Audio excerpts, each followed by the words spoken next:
Hi అండి. Hello నమస్తే. నేను మీ జర్నలిస్ట్ గోపిని. పింఛన్లకి సంబంధించి రీఅసెస్మెంట్‌లో భాగంగా ఇవాళ చివరి రోజు. అంటే ఈ వారంలో ఇవాళ చివరి రోజు. ఎందుకంటే నిన్న, మొన్న జరిగింది. ఇవాళ కూడా జరుగుతుంది. దాని తర్వాత నెక్స్ట్ వీక్ అంటే పోయిన వారం కంటే ఈ వారం ఆహ్, ఎక్కువ మంది అటెండ్ అవుతున్నారు. సో, పింఛన్లు రీఅసెస్మెంట్‌లో భాగంగా వాళ్ళు హెల్త్ చెకప్‌లు కూడా చేయించుకుంటున్నారు పాపం. ఇదే విషయాన్ని వాళ్ళకి సంబంధించిన యూనియన్ నాయకులు కూడా చెప్తున్నారు. నిన్న, మొన్న కూడా ఆహ్, వాళ్ళకి సంబంధించిన యూనియన్ నాయకులు ఆయన చంద్రశేఖర్ గారు కావచ్చు, జిల్లా కమిటీ సభ్యులు కొనతం చంద్రశేఖర్ గారు, అదేవిధంగానే మురళీ గారు వీళ్ళందరూ కూడా చాలా ప్రాంతాల్లో ఈ ఏదైతే హెల్త్ క్యాంప్స్ జరుగుతున్నాయో, ఆ ప్రాంతాల్లో ఈ చిత్తూరు, తిరుపతి జిల్లాలకు సంబంధించి ఆ ప్రాంతాల్లో తిరిగి కూడా అక్కడ అంటే వాళ్ళకి సంబంధించి, వాళ్ళ సభ్యులకి సంబంధించి వైద్య సేవలు అంటే వాళ్ళకు ఏ విధంగా హెల్త్ చెకప్‌లు జరుగుతున్నాయో అవన్నీ కూడా వాళ్ళు పరిశీలన చేయడం జరిగింది. నగరి ప్రభుత్వ హాస్పిటల్ నందు సదరం క్యాంపును జిల్లా కలెక్టర్ ఆదేశాల మేరకు సందర్శించిన వికలాంగుల హక్కుల చట్టం 2016 అమలు చిత్తూరు జిల్లా కమిటీ సభ్యులు కొనతం చంద్రశేఖర్ గారు, మురళీ గారు ఈ సందర్భంగా మాట్లాడుతూ దివ్యాంగుల సదరం రీఅసెస్మెంట్లో హెల్త్ మరియు వికలాంగుల పెన్షన్దారులు పెన్షన్ మార్పు మరియు రద్దు నోటీసులను సచివాలయం సిబ్బంది ద్వారా జిల్లా వ్యాప్తంగా సుమారు 6,351 మంది అందుకోవడం జరిగిందని తెలిపారు. వీరిలో ఎక్కువ శాతం మంది అర్హులైనప్పటికీ డాక్టర్లు అనర్హులుగా గుర్తించారని, తిరిగి వారి అర్హతను నిర్ధారించుకోవడానికి ప్రభుత్వం రెండోసారి అప్పీలుకు అవకాశం కల్పించిందని, ఈ మేరకు జిల్లాలో చిత్తూరు జిల్లాకు సంబంధించి పుంగనూరు, కుప్పం, పలమనేరు, చిత్తూరు మరియు నగరి ప్రభుత్వ హాస్పిటల్స్లో నందు ఈ నెల 8వ తేదీ నుంచి అప్పీలుకు రీఅసెస్మెంట్ ప్రారంభమైందని తెలిపారు. ప్రతి క్యాంపులో వారంలో 3 రోజులు బుధ, గురు, శుక్రవారాల్లో శారీరక దివ్యాంగులు 25, వినికిడి లోపం 25, అంధత్వం 25, మానసిక వైకల్యం 20 మంది చొప్పున హాజరయ్యేలా అంటే 25, 50 ఒక 40, 90 మంది అంటే 100 మంది దాదాపుగా ఎంపీడీఓలు, మున్సిపల్ కమిషనర్లు, సచివాలయాల సిబ్బందికి బాధ్యత వహించాలని ప్రభుత్వం సూచించింది. నగరి సదరం క్యాంపు నందు నోటీసులు అందుకున్న దివ్యాంగులు కొందరు వారికి కేటాయించిన తేదీలో హాజరు కాలేదని గుర్తించారు. అది నేను మొన్న కూడా చెప్పాను కదా, నోటీసులు అయితే తీసుకుంటున్నారు, చాలామంది హాజరవడం లేదు. అటువంటి వారి గురించి కలెక్టర్ గారి దృష్టికి తీసుకెళ్తామని యూనియన్ నాయకులు కూడా తెలిపారు. సదరం క్యాంపుకు హాజరయ్యే దివ్యాంగుల కొరకు త్రాగునీరు, మౌలిక సదుపాయాలు కల్పించాలని జిల్లా కమిటీల సభ్యుల హాస్పిటల్ సూపరింటెండెంట్ ప్రభావతి గారు ఇట్లా డాక్టర్ల బృందాన్ని వీళ్ళ నాయకులు కోరినారంట. సో వీళ్ళు కూడా మంచి కార్యక్రమాలు చేస్తున్నారు. ఎందుకంటే వాళ్ళ యూనియన్కి సంబంధించి అంటే ఇక్కడ ఈ జిల్లాలోనే కాదు, అన్ని చోట్ల కూడా మీ సభ్యులకు సంబంధించి, మీ దివ్యాంగులకు సంబంధించి ఇప్పుడు రీఅసెస్మెంట్ జరుగుతుంది కాబట్టి మీరు కూడా వీళ్ళలాగా అందరూ కూడా చాలా ప్రాంతాల్లో చేస్తున్నారు. బట్ ఇంకా కూడా కొద్దిగా స్పీడప్ చేసుకొని ఎవరెవరు ఈ హెల్త్ చెకప్‌లకు హాజరు కాకుండా ఉంటారో వాళ్ళకందరికీ కూడా గైడెన్స్ ఇచ్చి, వాళ్ళకందరికీ కూడా అవేర్‌నెస్ తీసుకొచ్చి, నోటీసులు తీసుకున్న తర్వాత రీఅసెస్మెంట్ పెట్టుకున్న తర్వాత హెల్త్ చెకప్‌లకు హాజరు కాకపోతే వాళ్ళదే తప్పు. అప్పుడు ఆ పింఛన్లు ఏ సమయంలో అయినా సరే హోల్డ్ అయిపోయే అవకాశం అయితే ఉంది. ఎందుకంటే తప్పు లబ్ధిదారులదే కదా. కారణాలు ఏదన్నా కానీ ఫస్ట్ హాజరవ్వండి అనేది యూనియన్ నాయకులు కూడా చెప్పాల్సిన అవసరం అయితే ఉంది. సో అదే విధంగానే ఇలాంటి క్యాంప్స్ వద్ద వీళ్ళు యూనియన్ నాయకులు కూడా ఈ విధంగా వెళ్ళి అక్కడ వైద్య పరీక్షలు దివ్యాంగులకు సంబంధించి ఏ విధంగా జరుగుతున్నాయి, డాక్టర్ల బృందాలు ఏ విధంగా చేస్తున్నారు, అదేవిధంగా అక్కడికి వచ్చిన తర్వాత వాళ్ళకు అంటే దివ్యాంగులకు సంబంధించి ఫెసిలిటీస్ ఏ విధంగా ఉన్నాయి, మరి పారదర్శకంగా జరుగుతున్నాయా, జరగలేదా, అవన్నీ కూడా గుర్తించాల్సిన అవసరం అయితే ఉంటుంది. ఎందుకంటే ఒక్కొక్క క్యాంప్లో అక్కడ దాదాపుగా రోజుకి 100 మంది అవకాశం కల్పిస్తున్నారంటే మరి అలాంటి చోట యూనియన్ నాయకులు వీళ్ళు కూడా ఉంటే గాన ఇంకొంచెం మీకు భవిష్యత్తులో ఇంకొంచెం అనుమానాలు లేకుండా పారదర్శకంగా జరిగేదానికి ఇదొక మంచి నాందిగా ఉంటుందనేది ప్రధానంగా తెలుస్తుంది. సో ఇంకా ఇవాళ చివరి రోజు, ఇవాళ సాయంత్రం లోపల ఈ వారానికి సంబంధించిన హెల్త్ చెకప్లు అనేది కంప్లీట్ అవుతాయి. రీఅసెస్మెంట్లో భాగంగా ఆల్మోస్ట్ చాలా ప్రాంతాల్లో ఇప్పటికే నోటీసులు అనేది కూడా పోయిన వారం కాస్త తగ్గిందే కానీ ఈ వారం మాత్రం స్పీడ్ ఎందుకున్నారు ఆ 2 రోజులు. దానివల్ల బుధ, బేస్తా, శుక్రవారం ఈ 3 రోజులు మాత్రం ఈ హెల్త్ చెకప్లు కాస్త ఎక్కువగానే జరిగాయని మనం చెప్పొచ్చు. సో ఇంకా దీపావళి వచ్చేస్తుంది కాబట్టి ఈ వారం ఉండదు. నెక్స్ట్ వీక్ దీపావళిని కాదు, ఇంకా వారంలో 3 రోజులే కాబట్టి నెక్స్ట్ వీక్ హెల్త్ క్యాంప్ జరుగుతుంది. సో వీళ్ళు వెళ్ళని వాళ్ళకి మాత్రం దయచేసి మళ్ళా కూడా మీరు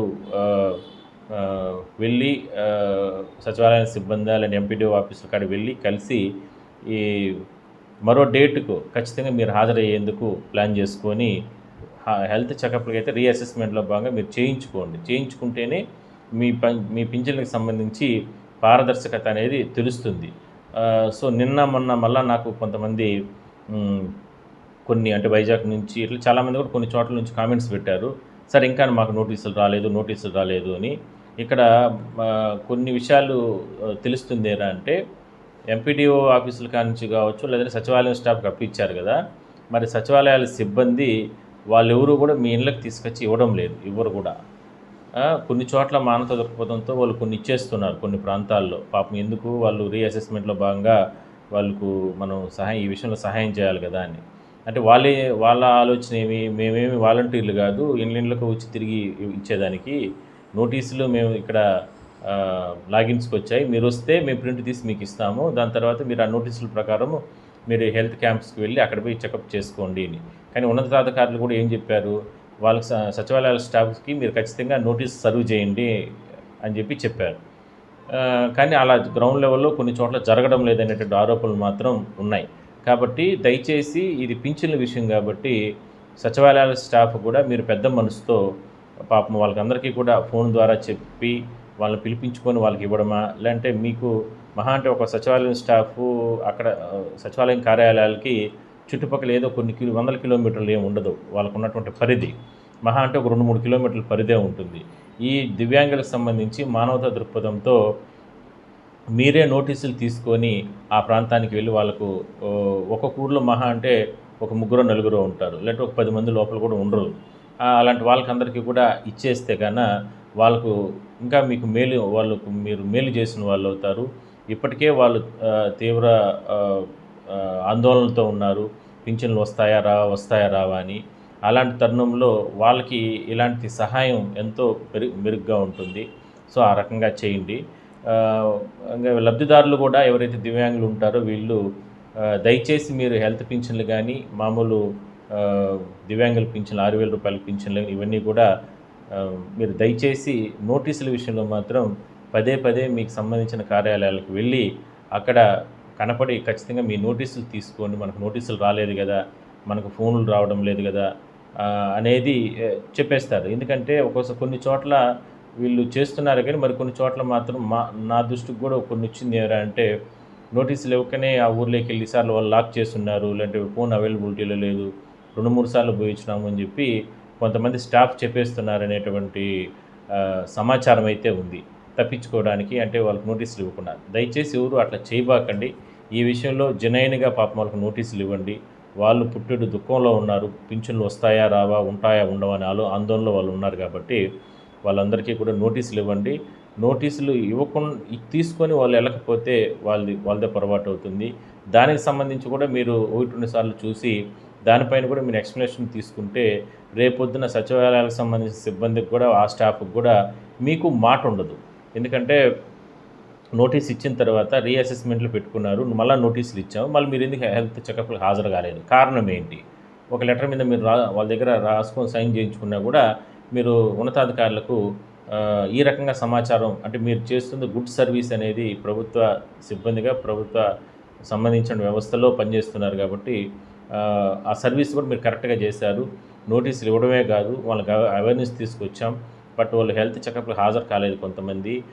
హాజరు కాని కొంతమంది దగ్గర కూడా మేము మళ్ళా లిఖితపూర్వకంగా మేము ఎందుకు హాజరు కాలేదో రాసుకున్నాము అనంటూ కూడా మీకు ఒక ఎవిడెన్స్ ఉంటుంది. రేపు పొద్దున టక్కున ఉన్నతాధికారి అడిగితే కూడా మీరు చెప్పడానికి ఉంటుంది. సో ఆ పరిస్థితి లేకుండా దయచేసి నోటీసులు తీసుకున్న వాళ్ళందరూ కూడా ఈరోజు లాస్ట్ కాబట్టి వెళ్ళండి. అట్ ద సేమ్ టైం భవిష్యత్తులో కూడా నోటీసులు తీసుకోండి. నోటీసులు తీసుకున్న తర్వాత కూడా నెక్స్ట్ వీక్ జరిగేటటువంటి ఈ రీఅసెస్మెంట్లో భాగంగా ఆ హెల్త్ సెంటర్ల వద్ద మీకు కేటాయించిన హెల్త్ సెంటర్ల వద్దకు వెళ్ళి మీరు వైద్య పరీక్షలు చేయించుకోండి. అదొక పార్ట్ అయితే పింఛన్ల విషయంకి సంబంధించి మాత్రం మనం గతంలో కూడా ఎన్నో సందర్భాల్లో మనం చెప్పుకున్నాం. ఏదో పరిమిత సంఖ్యలోని పింఛన్లు అంటే తీసేసే అవకాశం అయితే ఉంటుందే తప్ప ఏదో భారీగా వాళ్ళు వీళ్ళు ఆరోపణలు చేస్తున్నట్లు పింఛన్ల మీద ప్రభుత్వం పడిపోయింది, భారీగా తీసేస్తున్నారు అట్లా అనేది ఉండదండి. కేవలం 1% ఆ స్థాయిలోనే అనర్హులు అనేది బయటపడతారు కాబట్టి వాళ్ళకు మాత్రమే చర్యలు అనేది ఉంటాయి. సో చాలామంది చెప్తున్నారు పింఛన్ల విషయంలోకి ముఖ్యమంత్రి గారు చొరవ చూపాలి, అందరికీ ఉన్న వాళ్ళకి అందరికీ ఇచ్చేసి రాబోయే రోజుల్లో కొత్త గైడ్లైన్స్ తీసుకొచ్చి కొత్త విధానంతో కానీ ముందుకెళ్తే ఈ గందరగోళం ఉండదు కానీ అభిప్రాయం కూడా వాళ్ళు చెప్తున్నారు. సో చూద్దాం, అది ప్రభుత్వాధినేతకు సంబంధించినటువంటి ఆలోచన కాబట్టి, ప్రభుత్వ నిర్ణయం కాబట్టి భవిష్యత్తులో ఏ రకంగా చేస్తారో మనము నిన్న కూడా ఒక వీడియోలో మనం మాట్లాడడం జరిగింది. ఆంధ్రజ్యోతిలో ఒక కథనం వచ్చింది. రేణిగుంట ఎయిర్పోర్ట్ వద్ద ఒక దివ్యాంగులకు సంబంధించి అనారోగ్య కారణాలతో అతనికి 2 కాళ్ళు కోల్పోతే కూడా అతనికి 6 ఏళ్ళ నుంచి కూడా పింఛను రాలేదు. తీవ్ర దుఃఖంలో ఇబ్బందులు ఉన్న నేపథ్యంలో నిన్న ఆంధ్రజ్యోతిలో కూడా కథనం రావడం జరిగింది. అలాంటి వాళ్ళు ఎవరున్నా కూడా సరే పాపం దివ్యాంగులుగా మీరు ఎవరెవరు ఉంటారో అలాంటి వాళ్ళని కూడా గుర్తించి వాళ్ళకు కూడా సహాయ సహకారాలు అందించేందుకు ప్రయత్నం చేయండి. అలా ఎవరైనా ఉంటే కూడా మీరు వాళ్ళ ఫోన్ నెంబర్లు కానీ ఇట్లాంటివి ఏదైనా ఉంటే కూడా కామెంట్స్లో మీరు పెట్టండి. మనం కూడా వాళ్ళతో మాట్లాడి వాళ్ళకి ఏదైనా ప్రభుత్వ అధికారుల దృష్టికి తీసుకెళ్ళి మనం ఏదైనా సహాయం చేసే ప్రయత్నం కూడా, అది ఏ జిల్లా నుంచి ఉన్నా కూడా మన ప్రయత్నం మనం చేద్దాం. ఓకే అండి, థ్యాంక్ యూ.